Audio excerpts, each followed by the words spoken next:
All right, so now we're going to do free response from 1994. Let's see here. It says, a thin non-conducting rod that carries a uniform charge per unit length of lambda is bent into a circle of radius r. Find your answers in terms of lambda, r, and fundamental constants. And first they want to find the electric potential at the center of the circle, and then the electric field strength at the center of the circle. That's actually going to be real quick. We have our charge in like a ring here. Right, so our positive charge smeared out like this. All right. Again, yes, I see. Okay, and then telling us it's got a lambda value, okay, which we'll come back to, and it has a radius r.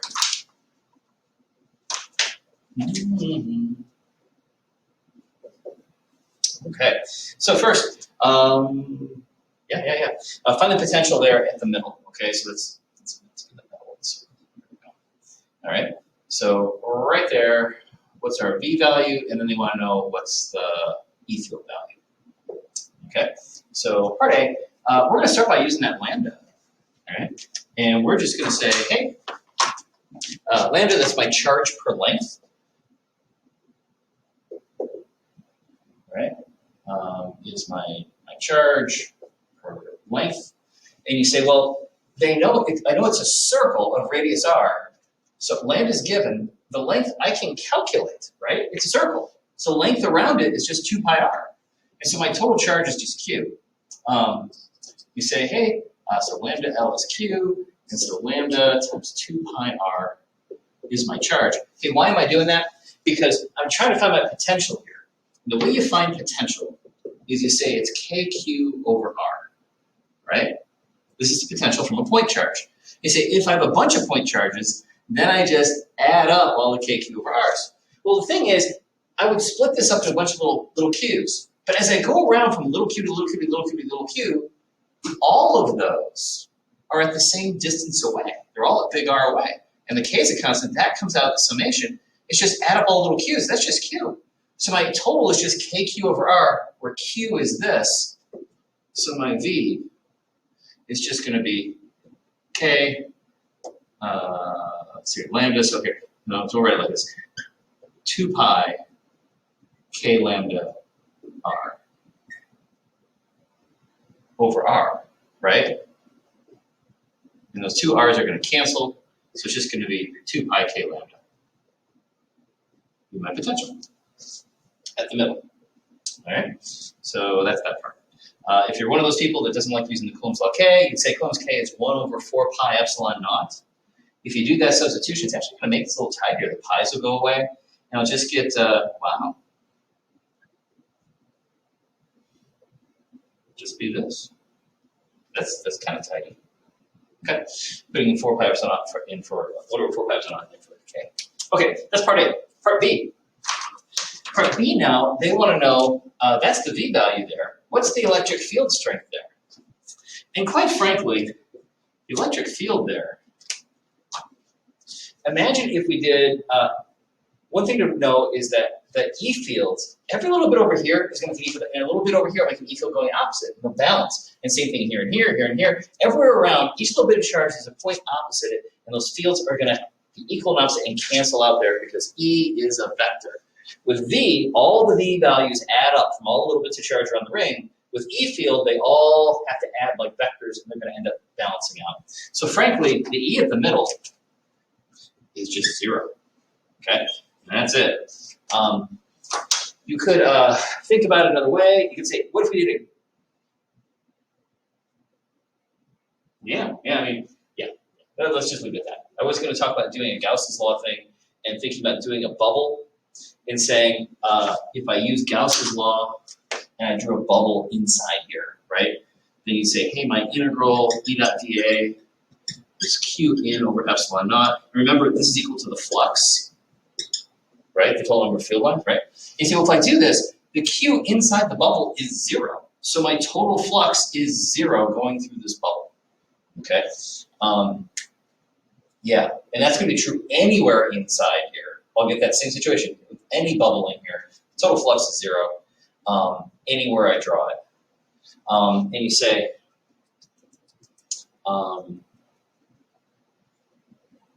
Yeah, I was going to say, does that prove the fact that the E is 0 at the middle? How can I express this? I mean, certainly if I put a 0 for E, that would work. Do I have another way of doing it?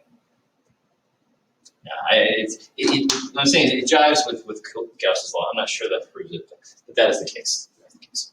Alrighty, moving on. This takes us to the next part of the problem, which has a completely new diagram. Okay, now instead of dealing with a circle, like a rod that's been bent into a ring, now it's a rod. It's a different rod. Okay, different length rod. It's bent into like part of a circle with the same radius, but it only goes. It doesn't go all the way around, so it's a shorter rod to start with. All right, so the total charge will not be the same as what we had here. Okay, this will not be the total charge. We'll have to calculate it. What we're doing is we have like just this chunk. All right, so we have this chunk over. All right, this is meant to be symmetric, and this is a great job drawing that. But anyway, so it's a ring with a radius r, or like a chunk of a ring with a radius r. And they show us that it's going to go from an angle theta above there to an angle theta below. It's symmetric. Same uniform charge per length. It's got the same lambda. Okay, same lambda as before. Okay. So 10 to the angle 2 theta is shown. Express your answer in terms of lambda and the quantities given above, r and theta. Can we find the total charge on the rod? So you say, we're going to do the same sort of calculation here, here in part C. You said, we're going to say lambda is my Q per L.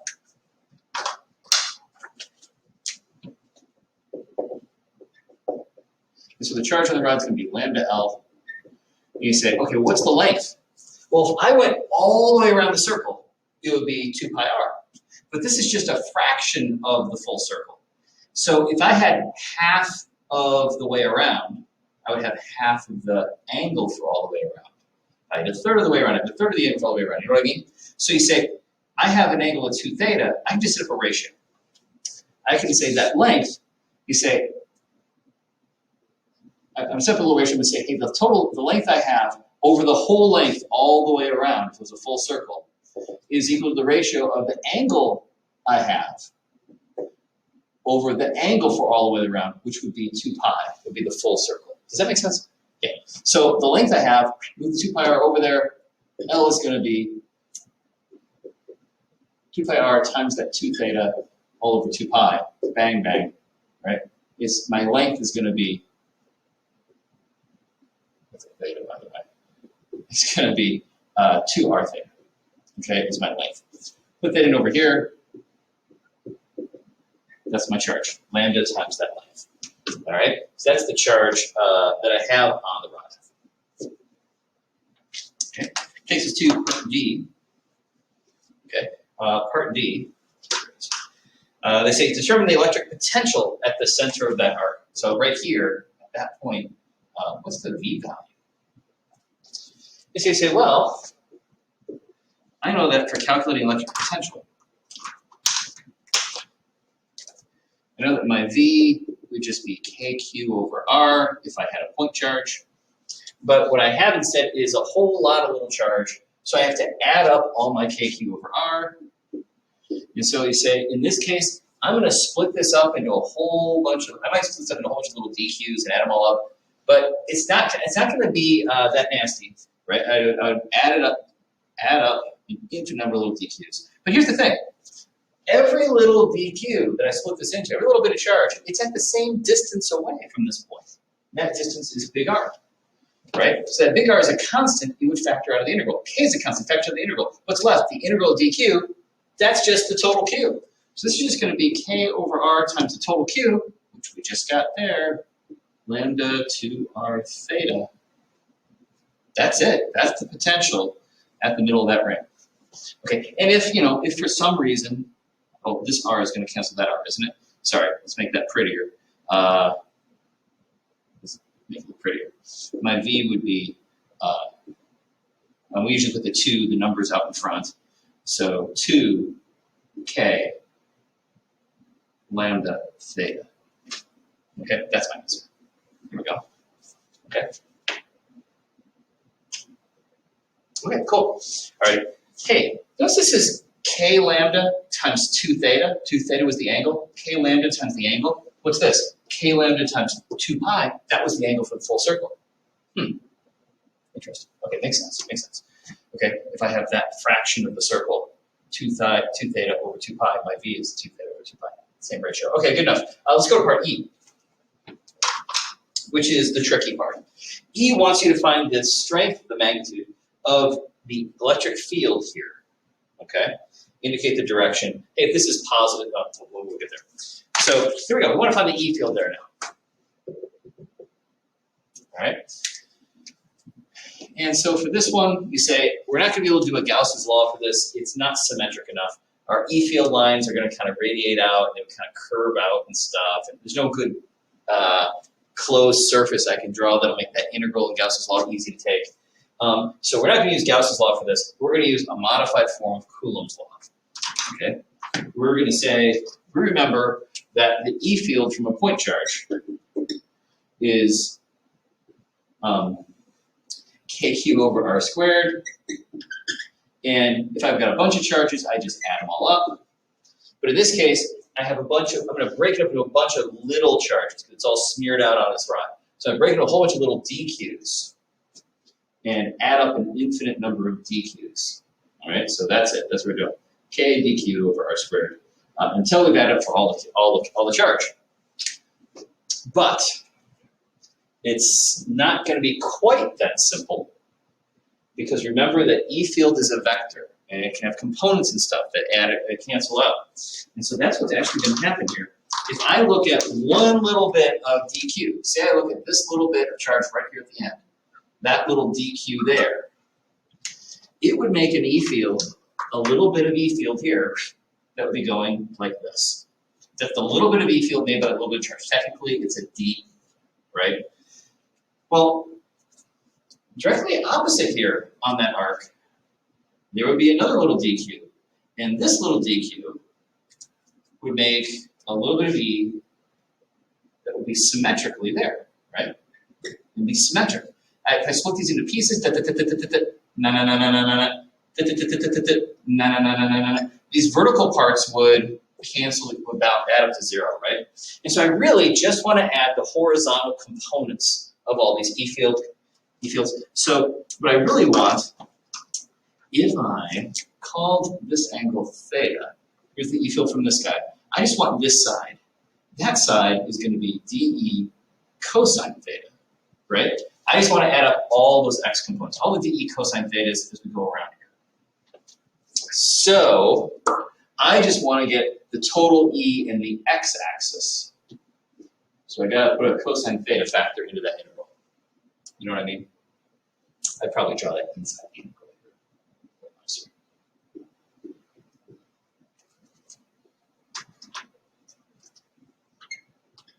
There we go. All right. Now you're looking at this and you say, hey, I get that because we're going to do it until we've added up for all the Q in that rod, right? Which we happen to know the total Q is equal to this.